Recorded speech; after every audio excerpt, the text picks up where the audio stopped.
So guys, may repair tayong microwave oven. Yan. So ang sira niya is magnetron. Paano ko nasabing sira siya? Ganito mag-testing. So ito yung defective tester. Dapat kung dito meron siya, okay, dapat sa ground wala. Meron pa rin. Yan. Tingnan natin itong bago.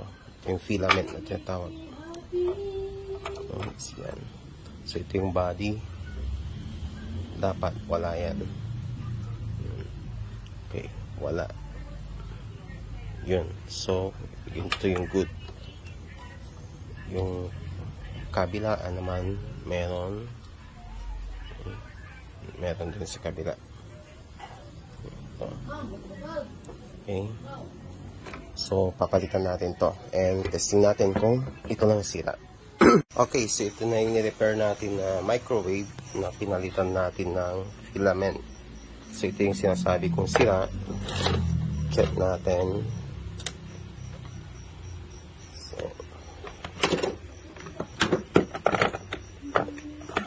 Sa continuity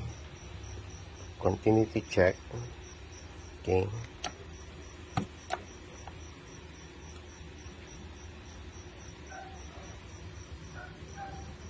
so dapat yung body, at saka yung terminal dapat walang continuity, pero ito meron, yun, gumagalaw. Ito naman yung pinalitan na natin. Kung mapapansin, nakaribit na lang siya. Ribit na lang ginamit ko instead of screw. Wala, oh. Yan. Wala. So moment of truth, testing natin.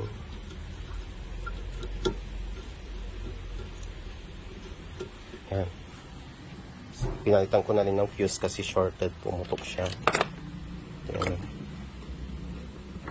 Ayan. Kasi shorted nga to or grounded naman.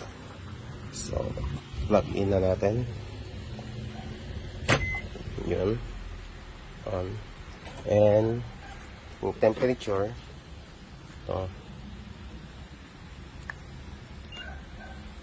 Yan. So nasa 29.9 degrees Celsius. Testing natin.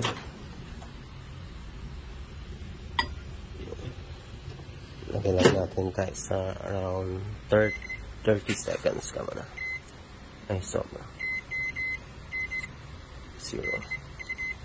Saan ba yung cancel nito? Cancel 30. Start. Yan. So, umiikot na siya. Takpan natin yung kandidato. May kandidato. 19, 17, 16,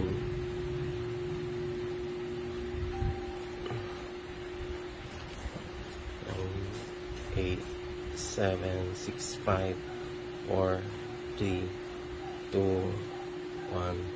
So 29.9 degrees Celsius yan. Check natin. Okay, mainit na. So yan, 40. Okay. So yung magneton ngayon, nare-repair na siya. Di tulad dati na kailangan palitan mo siya ng buo. So ito lang yun, sharing lang guys. Okay. Good night.